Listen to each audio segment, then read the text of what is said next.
Welcome, I'm Glenn Anderson with the Olympia Fellowship of Reconciliation.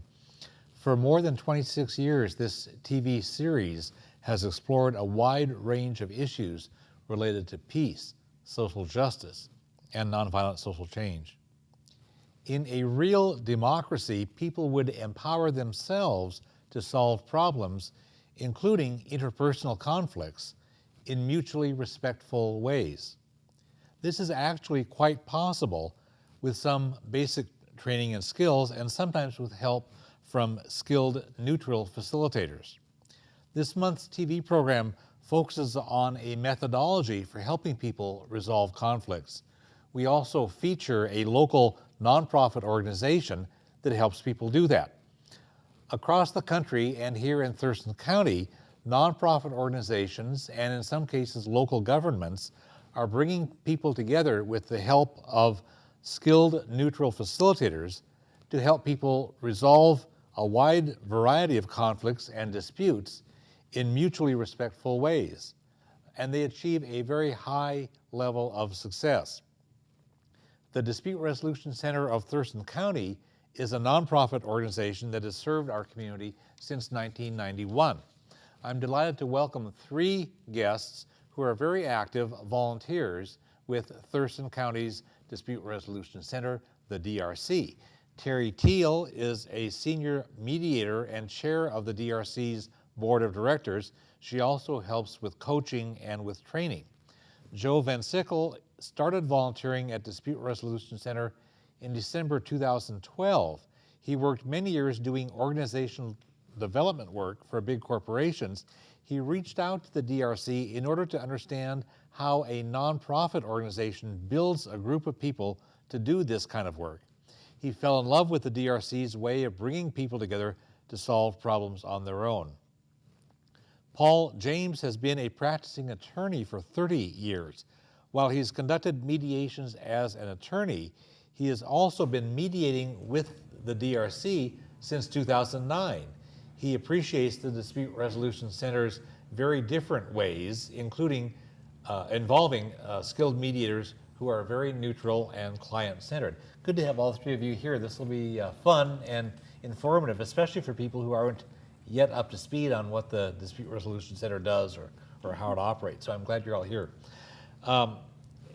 If you watch movies that end with a gun battle, either like a Western shootout on Main Street or a battle of big explosives in some action film, or if you look at the U.S. government's foreign policy, you'd think that violence is the only way to solve problems. And actually, violence doesn't work that well, and we have way better alternatives. Nowadays, there's so much cynicism throughout our society that people might be surprised that it really is possible to resolve conflicts peaceably and in mutually respectful ways at the grassroots level and without even going to court. People can do it themselves, and sometimes with a little help. So I want to thank all three of you folks for being good role models for the larger society and how to do these things well. I want to see if we can start with just a little bit of information about the Dispute Resolution Center. Then we'll talk about how it operates and come back and talk some more about that as a resource. I want to let the viewers know that they can contact the Dispute Resolution Center of Thurston County at P.O. Box 6184, Olympia 98507. We'll show the phone number and the website on the screen, and people can write those down. During the hour, we'll show that screen several times. Terry, you chair the board of directors for the DRC. Can you summarize the work of the DRC now, and then we'll explore it in more depth later? Sure. The DRC is a nonprofit organization located in downtown Olympia, and we've been in business with our doors open since 1991. Currently, our primary services are mediation, phone conciliation, and training. We actually train people to be mediators or to resolve conflict in a civil way. Mm-hmm. So that's the primary purpose of the DRC. Yeah, and I've got the mission statement copied into my notes here. Yeah. The DRC's mission statement says, our mission is to empower people to resolve their disputes by providing conflict resolution, mediation, and training services to the South Sound community members. We envision a South Sound community that has and uses healthy and respectful conflict resolution skills. Correct. So very, very clear. What kinds of conflicts or what kinds of topics or subject matter do you deal with? Well, basically, if a relationship is important to individuals, we will mediate any issue that they may bring to us. But our primary work revolves around family mediation, where we do parenting plans for people. We often will mediate dissolution agreements. We do workplace mediation, a fair amount of that. And we do neighborhood, landlord-tenant mediation. Something that we're doing that is brand new is foreclosure mediation. We're working with the state to offer services for those people who need to work with their banks around foreclosures. So those are examples of some of the primary mediation issues that come to us. We should make it clear as we talk about the face-to-face mediation work, we should make it clear that the viewers realize this is not counseling and the DRC is not offering legal advice, but it's actual mediation to help people themselves solve their problems. And we'll talk in just a few minutes, we'll talk some more about how those face-to-face mediations work. I want to give people sort of a little bit of orientation to it by looking at what the phone conciliation part is, and you work with this. This will give people a little bit of an insight into it, and then we'll proceed. Sure. So part of the work that we offer is phone conciliation. Essentially what that is we help our community by providing a service that allows them to call us with what may be, they may be in the middle of a dispute with their neighbor. It could be a coworker. It might even be a family member. And this is a time that allows them to talk with a neutral third party and walk them through and feel like, they've been listened to, and walk them through what the issue actually really is and try to uncover what the interests are in the actual the problem. What's nice about this is it gives the person a chance to be coached through what might be some possible ways to approach the problem. So what I mean by this is, let me give you an example. We had a young woman call us that was having a problem with her landlord. And specifically, the washing machine in the unit was broken, and her husband was away in Afghanistan. And she wasn't sure how to approach the problem.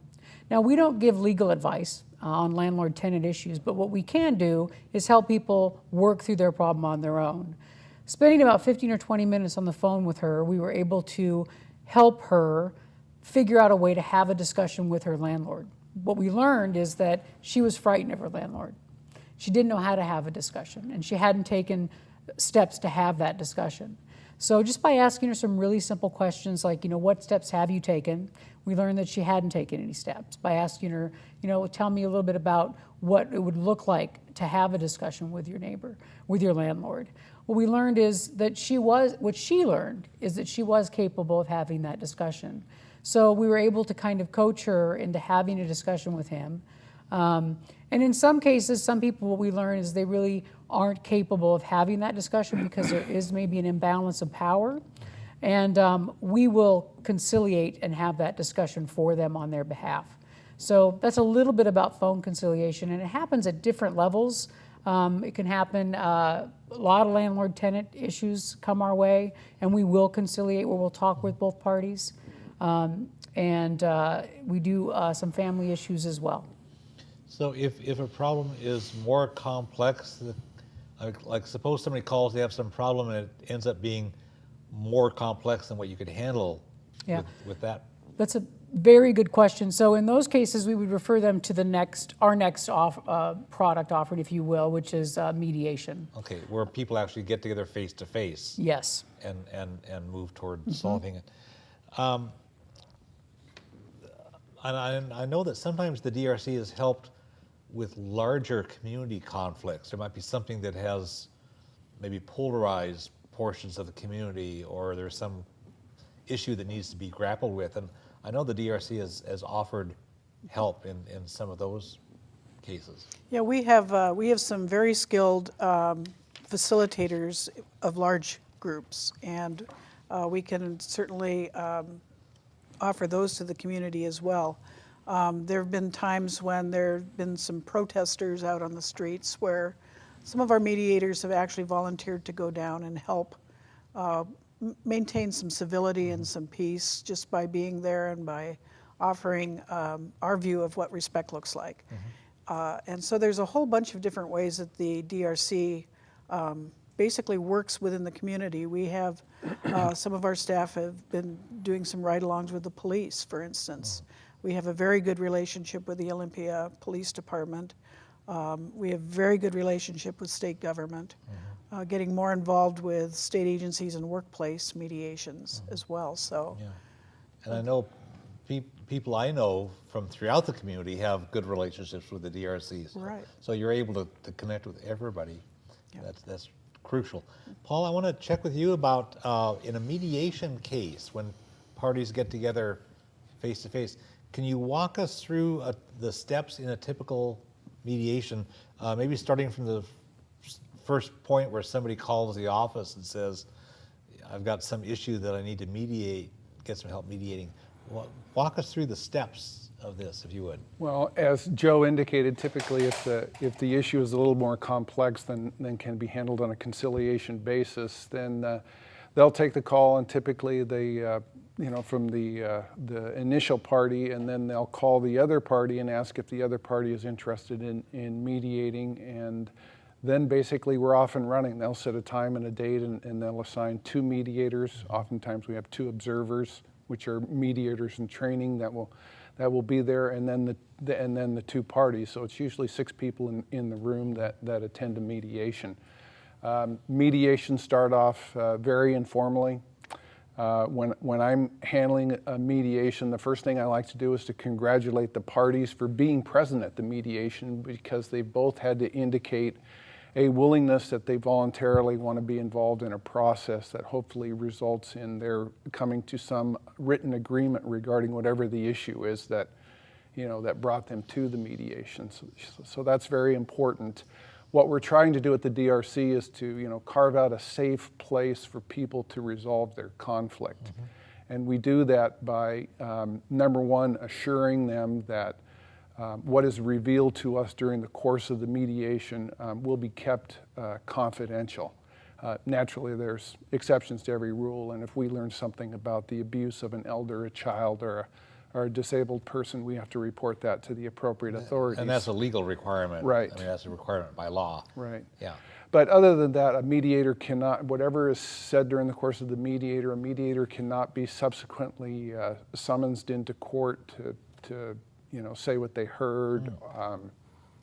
Any notes that we take during the course of the mediation are destroyed at the end of the mediation.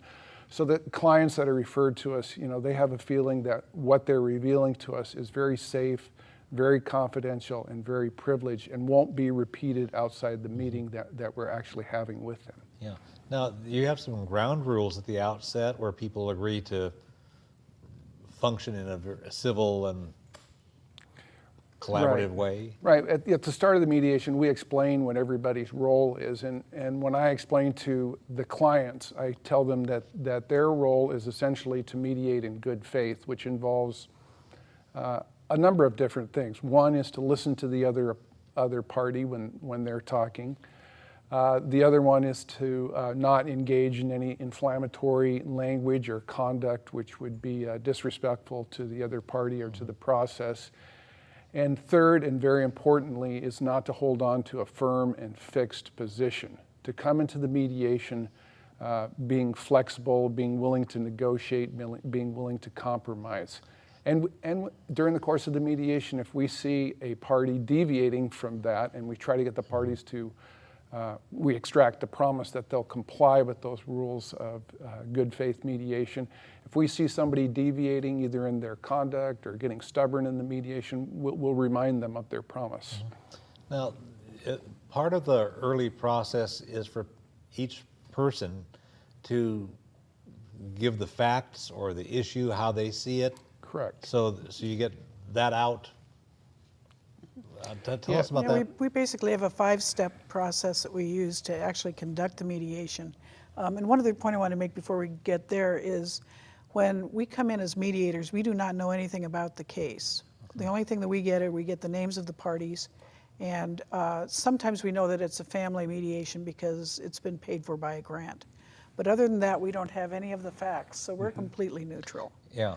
And so the process starts off with what we call the client opening statement.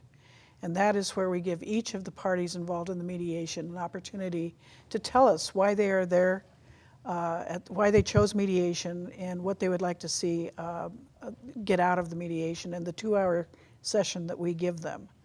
And any pertinent facts that they may think would help us understand the issues surrounding the mediation. So that's about a 5 to 8 minute recitation by the first party, and we basically square off where we co-mediate always. We always have 2 mediators in the room. So one party would talk to me, and the other party would talk to Paul in just kind of a crisscross way, and tell us why they are there, what they would like to see happen. And then we give people, once each of them have an opportunity to do that, we give them a second chance to add anything that they may have thought of, not to rebut, but to add anything that they may have thought of while the other party was speaking. And then we basically go to the second stage of the mediation process, and that is to have them set their agenda for that evening. What are the specific topics you would like to cover in the 2-hour session that we have? And we literally put them on the board. Each party has to agree to discuss the topic. They don't have to agree to the topic, but they have to agree to discuss it. And then we basically ask them to turn for the first time their chairs and face each other and begin what we call the negotiation stage.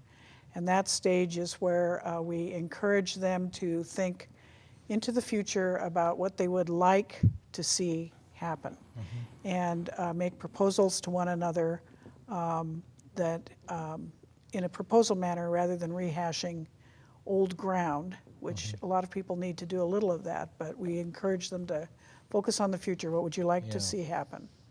Yeah, And so then- it's helping them get unstuck from whatever baggage has trapped them thus Right. far by being proactive.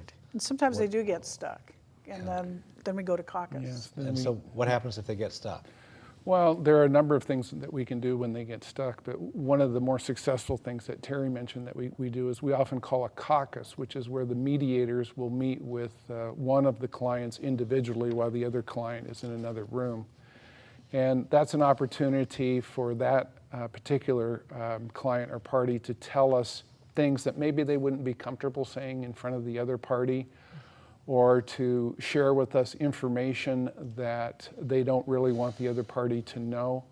And it's important for us to explain to both the parties involved that whatever they reveal to us in a caucus is not only confidential to the proceeding, but it's confidential to the particular client and won't be revealed to the other client when the other client comes back into the room.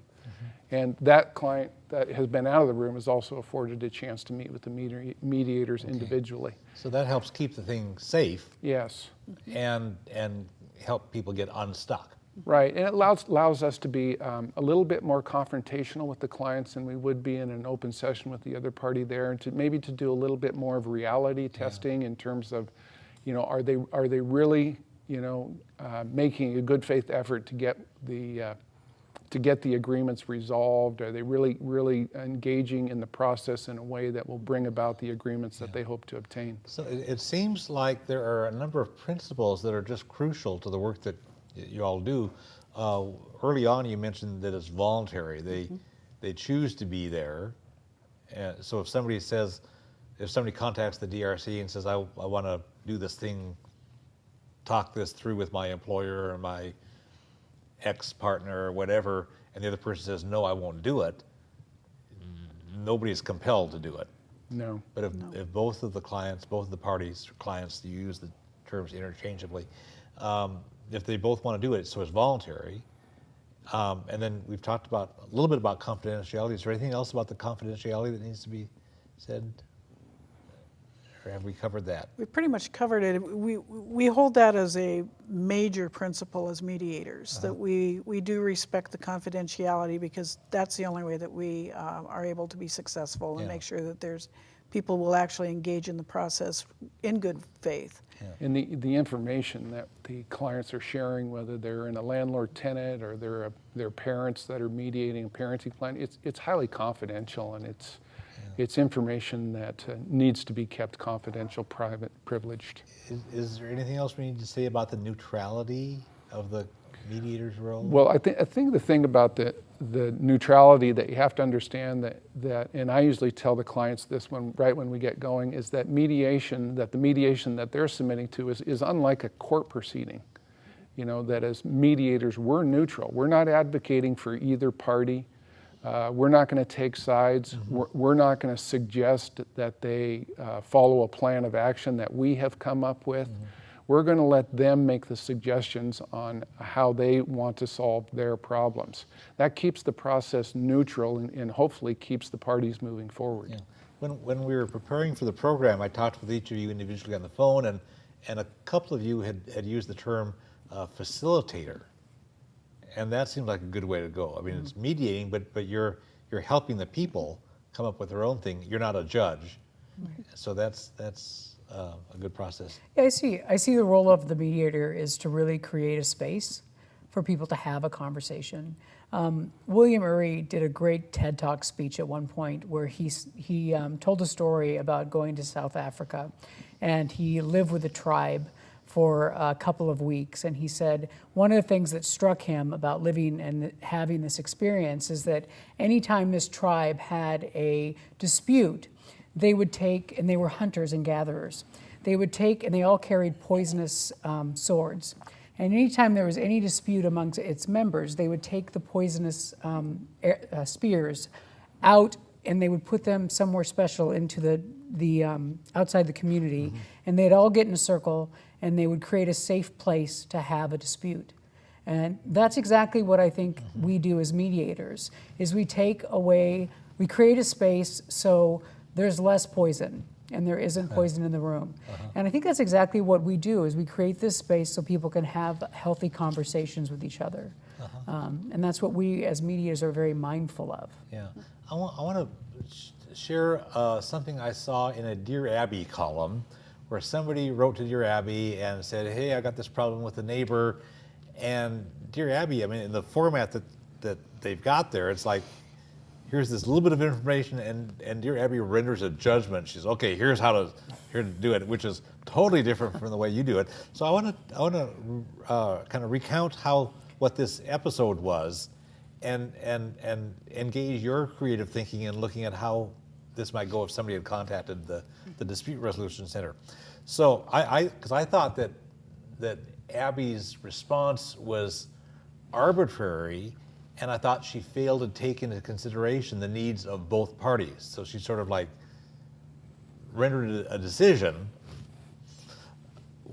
without really recognizing what both parties might need. Whereas I know you folks try to work out a win-win or some kind of a thing that's acceptable, at least to both sides. So here's the situation. So a man works on a day shift. It's kind of an earlier thing. So he gets home from work about 3:30 in the afternoon. And his hobby was doing work in his garage involving power tools like, power saws or electric drills or things that would make noise. And so he would do that for between the time he got home from work at 3:30 until supper time. And it turned out that the next house over, right next to their driveway, the garage, was a house, and the bedroom in that house was right on that edge by the property line. And there was an older woman there who would take a late afternoon nap. So here she's trying to sleep, and this guy is running his power tools. And so if either of those two persons had contacted the DRC and sort of laid out the case, I'd be curious how the neutral mediators at the DRC would have elicited from them information and helped them work together toward coming up with a workable solution. What might have happened? Sure. So let's assume that a conversation hadn't happened, and the woman that was trying to sleep called, and she approached us. We would simply try to understand what she had done so far, what had happened, and asked her some very simple questions, like we asked the lady with the washing machine and dryer earlier in the program. What has she done so far? Has she had a conversation with him? What would that? And then if she said no, what would that conversation look like? What's stopping her from having that conversation? And if she has had a conversation, what did that conversation look like? What we find is that when people come together and have a conversation, and they open up the doors to understand what is really underneath the actual issues that are being presented, there's oftentimes common ground. I mean, unfortunately for Dear Abby, she was only presented with one side of the story. Yeah, and it was only about this long of a description. Yeah. It's like, So, what else is going on? Oftentimes we get stories like this, and they end up being absolutely brilliantly deep. A story like this can end up being a story that is a much, much richer narrative, such as, the man's building a birdhouse for his, daughter who's, in Seattle's Children's Hospital. And he's building all these birdhouses, and he's selling them for Seattle's Children's Hospital for cancer research or something intense like that. And, the woman needs her sleep for some underlying issue that, if they both just could come together, there's some form of a common interest that they both have. And there's probably a solution if they came together that they could reach. And I think that's the work that we do, is we try to get them together. And Carrie probably has some more to add to this. Yes, so much of what we do is we listen very, very deeply to both parties equally, without any sense of judgment whatsoever about it. Just hear what they have to say. And Joe's right. Lots of times what people need is they need an opportunity to, first of all, vent a little bit, to tell their side of the story and have somebody listen to it. And hopefully the forum that we provide is for the other party to listen as well. And so we are trained to listen for the interests and to articulate them openly where we notice that the relationship is important to them. So we might say that, it's obvious to us, or we hear that that you care a lot about your neighbor. Maybe they haven't ever said that to one another, but in that we listen for that, and we kind of get them below the issue, the noise. I call it the noise, to the actual heart of the matter, which is the interests that they both share.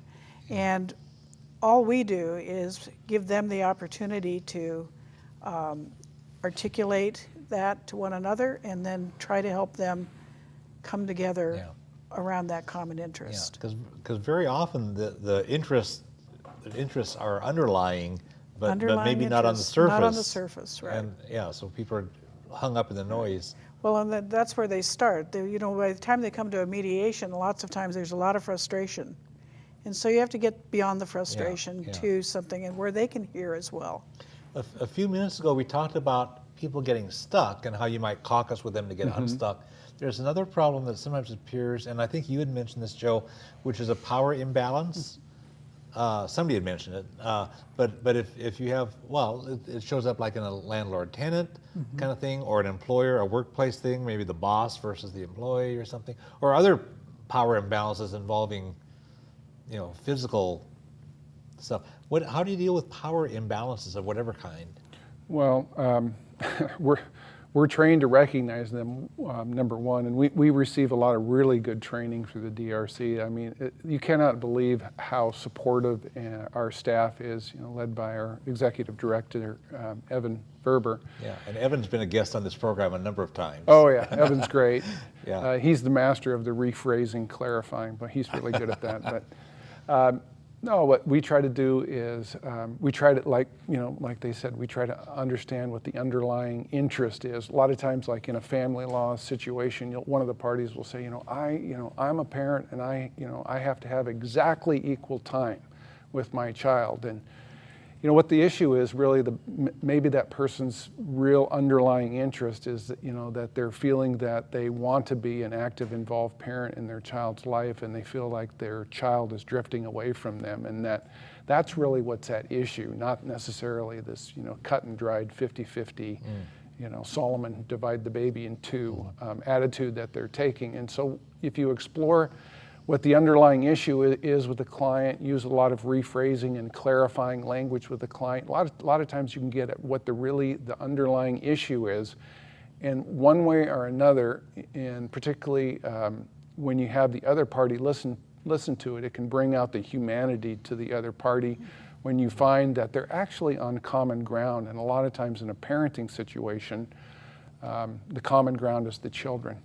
And, now, this kind of sensitivity that all three of you have been expressing here about people's real needs, real interests, that's different from what you get by going to court, where one side argues, another side argues, and the judge says, you're right, you're wrong, or they come up with something. Because your process, the people are helped to devise their own solution. Is there anything else you want to say to distinguish your process from the court? Yeah, the court is bound by the law, and the court is limited in both time and also in what it can do around the law. Sometimes that doesn't work very well for parties, and they have more control over how they shape an agreement in our process than they would if they went to a court of law, where a judge has to take 5 minutes from each party and get as much down and go through legal documents that have been constructed as advocacy documents for each side, and then make a determination. And in our process, I think the beauty of our process is the parties own it. They own it right from the get-go. They are required, they volunteer to show up. So they own their participation.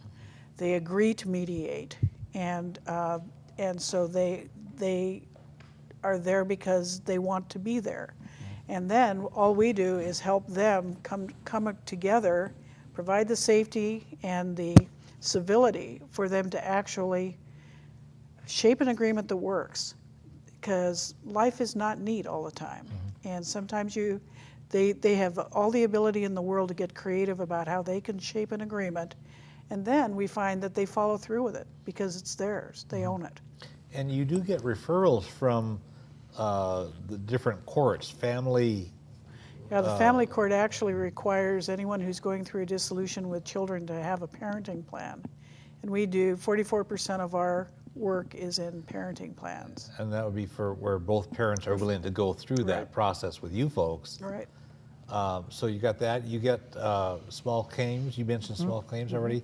What kinds of things happen there? What kinds of cases? Well, about 50% of the small claims, or the cases that go through small claims, are actually settled through mediation. So we have mediators that show up at small claims court twice a week, and they are there to help the court settle disputes before they get in front of the judge. So they get diverted? They don't get diverted. At the beginning of the actual, you'll go before the judge, and the judge will actually let the claimants know that they need to try mediation first or attempt to try mediation before going in front of the judge. And about 50% of the people will settle through mediation before they get to the judge. Okay. Now, one of the exciting aspects, one of the many exciting aspects about the work that you're all doing as volunteers is that it's volunteers. And even when people come at it with a substantial background, like a lawyer or a background in business or whatever backgrounds, there's still pretty extensive training. And you completed your training relatively recently, more recently than either Paul or Terry. Tell us your experience about the training process. Well, it's phenomenal. I think it's one of the, I've been taking a lot of training in my adult learning, and the first part of the training is a 40-hour, week-long training program. And what makes it so unique is that it takes advantage of the entire ecosystem of mediators and conciliators and volunteer staff of the Dispute Resolution Center. As part of the training, Oriana Noel Lewis, who's the training manager, facilitates this experience. And what she does is she has people within the mediation community come in and teach elements of it. And it's an experiential process, so the entire time you're practicing being a mediator throughout the process. So you'll have an experienced mediator who's been mediating for 10, 15 years come in and teach the negotiation piece. And then you'll go right into a negotiation module where you're mediating not a real mediation, but a mock mediation. And it's a brilliantly developed concept. And there's over 25 people, mediators, who come in and teach this over the 40 weeks, or the 40 hours. Yes, thank you. Yeah, and it's not necessarily a Monday through Friday, 8 hours a day thing, because I know sometimes they'll do like a Thursday through Saturday. Thursday to Saturday, and then the next weekend, Thursday to Saturday. Yeah. So you can do the 40 hours, sometimes using weekends as part of the time. Right. So. And if you choose to become a part of the DRC's mediation community, you can continue with the mediation practicum, which I've just completed the practicum portion myself. So that practicum portion is where you you take a test, a written exam, you go through a process of observing mediations. I was fortunate enough to get to observe one just recently with Paul. And so you do a series of observations and really in-depth conversations following the mediations. You get to spend a half hour to 45 minutes in pretty intense discussions that follow those mediations to discuss what worked well, what might not have worked so well. And the mediators are so generous with their time in those discussions. So the learning continues past that training, and some kind of times can take up to a year to become a certified mediator. And then you go on to do, I'm an apprentice mediator myself, so you go on to become an apprentice where you do co-mediations with a senior mediator. So it's a pretty intense training process. And you do a lot of work with the training process. Yeah, I've been really honored to work with Oriana, who is just a fabulous trainer. Yeah. I mean, the model that the DRC uses is so brilliant. It basically is you introduce a topic, you demonstrate it, and then you practice it. So it is very interactive, and that all through this process, that model is used over and over and over again. And what's really wonderful as an experienced mediator who gets to help coaching is I learn as much as the people that you're actually introducing to the training. And that's the beauty of the DRC community is we are constantly learning, and we are constantly being evaluated. Every mediation, we ask for feedback from the people who we mediate with so that we get instant feedback about how they felt the process worked for them. Joe, as a junior mediator, would be evaluated at the end of the mediation, and all of this is turned into our staff who monitor this, who coach us all. If we ever have a situation that we are a little bit concerned about, we're not sure if we did the right thing or if it worked right, or if we just had a fabulous mediation and want to share it, the staff are always there to debrief with, and you learn so much from other mediators. I love mediating with the variety of people, and we all have different styles, and we get to try that out a lot. So it's a great opportunity. The success rate of mediation is very high because for the reasons that you all said, people voluntarily get into it and they work out the solutions themselves, and they're more likely to follow through, and the satisfaction with the process is high. Joe, you have a success story involving a small claims court dispute. Sure.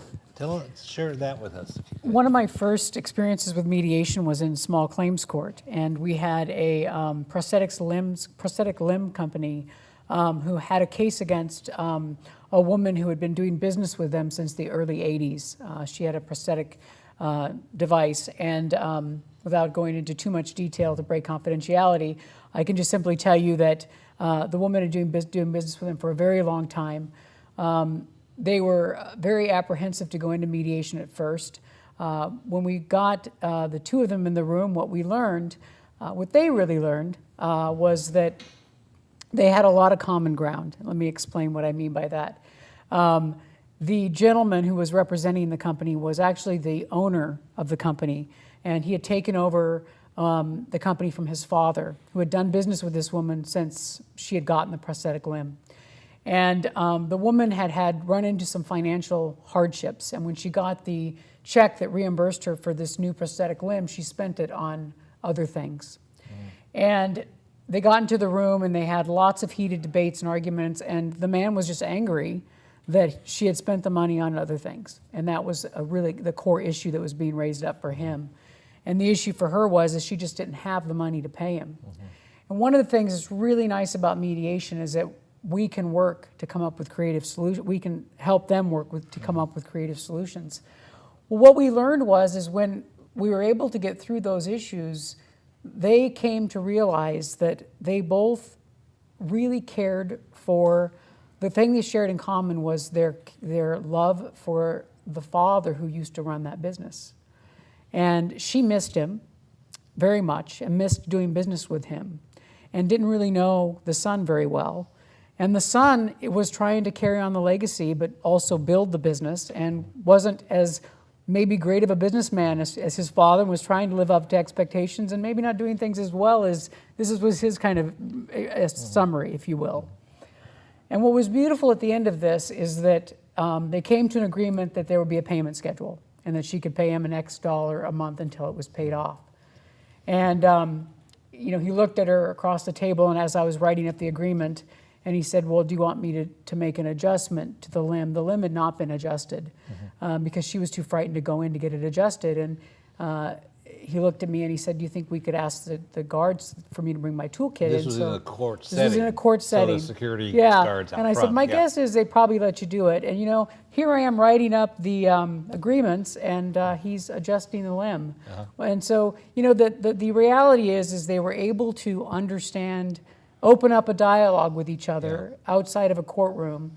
And, within 2 hours, what was taking months and months and months of frustrating arguments was able to be settled. Yeah, and they were able to maintain that long-standing relationship.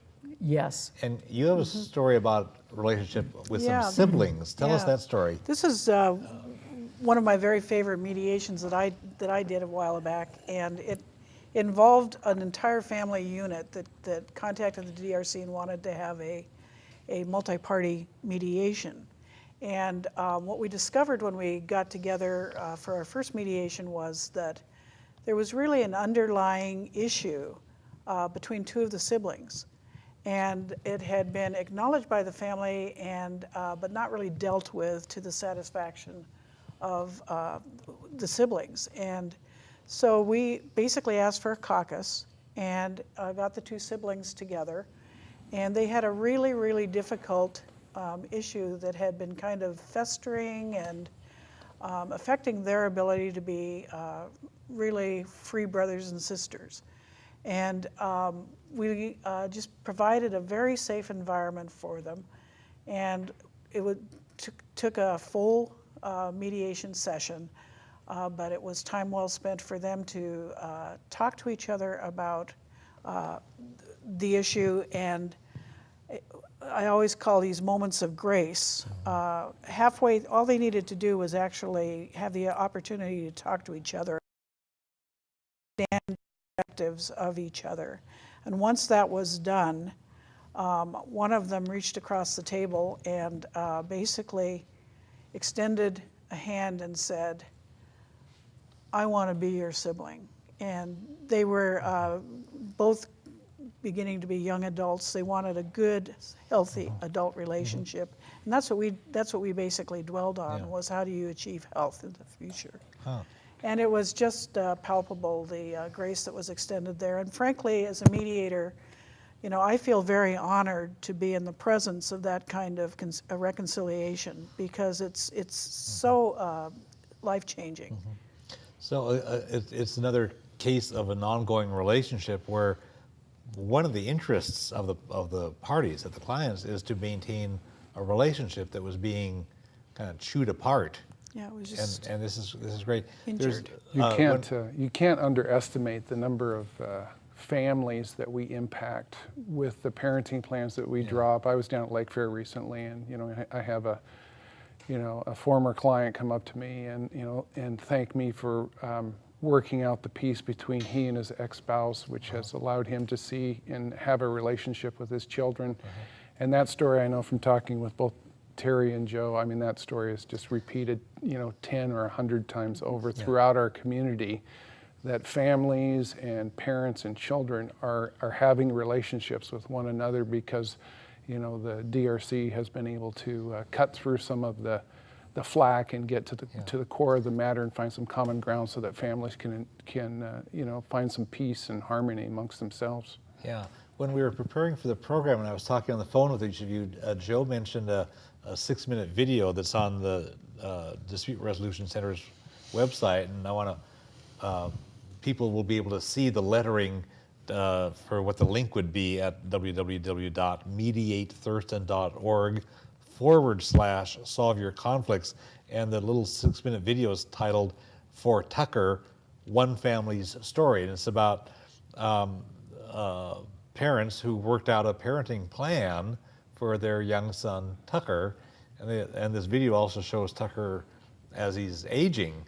But it's a great, inspiring thing saying, this family had expressed appreciation to the Dispute Resolution Center for helping them work this through so that the parents could continue appropriate parenting and this young son could grow up loved by both parents and interact. It's a great They actually came video. back to mediation 2 or 3 times at different stages of Tucker's life. Oh, really? To adjust their parenting plan to reflect the changes in his life. And a great example of parents who care a lot about their kids. They're so appreciative in this little video that they had made. It's like, wow, very appreciative. We provide aftercare.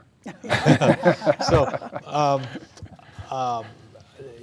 we've been talking about the methodology that the Dispute Resolution Center uses, and that's a methodology that's used by a number of other agencies and nonprofit groups of that sort. Are there some basic principles or recommendations that would be helpful for ordinary people in their daily lives, just without having to go through you folks, but just if somebody has a problem with a neighbor or a family member or a coworker or whatever? Are there some principles or lessons that recur that might be good for people to practice? Well, I think it always helps to be a good listener.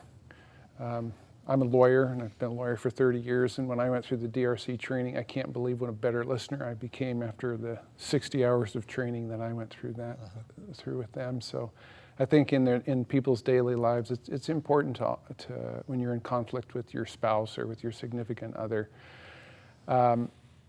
to listen to what they're saying and to take time to consider what the interest is and how important the issues are and who they're affecting, not just the two of you, but the children that are involved or the other family members that are involved, or maybe the neighbors and their children. So that's my thought.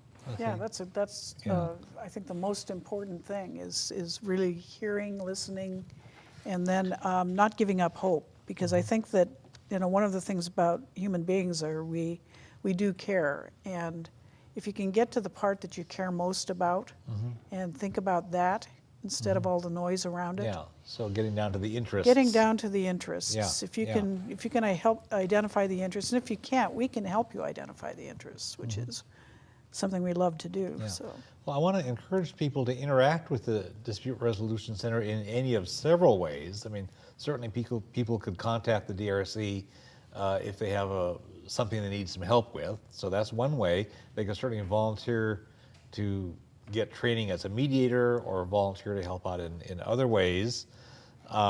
They have an office on 4th Avenue downtown, just a couple blocks east of Capitol Way downtown on the north side of the street.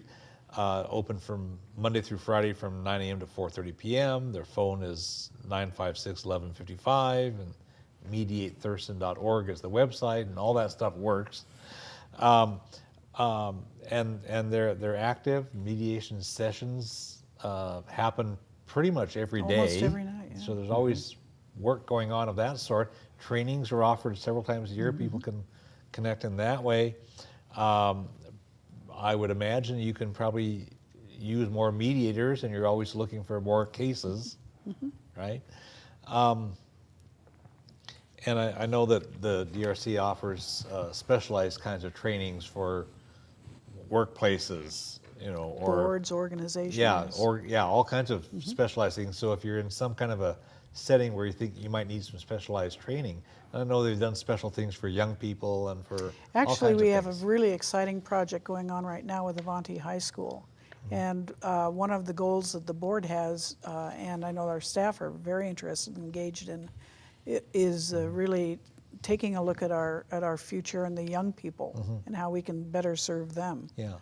So there's a lot going on. Yeah, It's I very know exciting. Over the years, young people have learned a lot about, in various settings, they've learned about how to do peer mediations within even upper elementary ages, all the way up through high school. And so the principles involved are adaptable. We did a program maybe 20 years ago about